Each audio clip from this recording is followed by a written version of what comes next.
ഞാൻ നാട്ടിലേക്ക് വന്നു. ഞാൻ ഷാർജയിൽ നിന്ന് എൻ്റെ വീടിൻ്റെ അടുക്കള വശമായി കാണുന്നത്.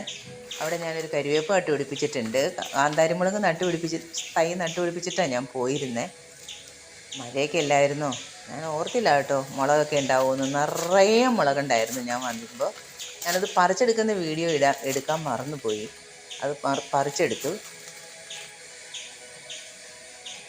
ചേമ്പ് നട്ടിട്ടുണ്ട്, മാവ് നട്ടിട്ടുണ്ട്, മന്ദാരം നട്ടിട്ടുണ്ട്. അതിൻ്റെ നടുക്ക് ഓറഞ്ചിൻ്റെ തൈയായത്. ഇത് നീലക്കൊടുവേലിയ. ചെടികളും വെച്ച് പിടിപ്പിച്ചിട്ടുണ്ട്. ഫ്രണ്ടിൽ ചെടി വയ്ക്കാൻ സ്ഥലമില്ലാത്ത കാരണം അതിന് ബാക്കിൽ കൊണ്ടുവന്ന് വെച്ചതാണ്. ചെമ്പരത്തിയുണ്ട്. ഇനി അതിൽ നിന്ന് പറിച്ചെടുത്ത മുളക് ഞാൻ കാണിച്ചു തരാം കേട്ടോ. അത് ഇത്രയും മുളക് ആ കാന്താരി മുളകിൽ നിന്ന് കിട്ടി. ചെറിയ കാന്താരിമെന്ന് 1-2 കിട്ടിയുള്ളൂ. ബാക്കി വലിയ കാന്താരിമെന്ന് ഇത്രയും മുളക് എനിക്ക് കിട്ടി. ഭയങ്കര ഹാപ്പിയായി ഞാൻ.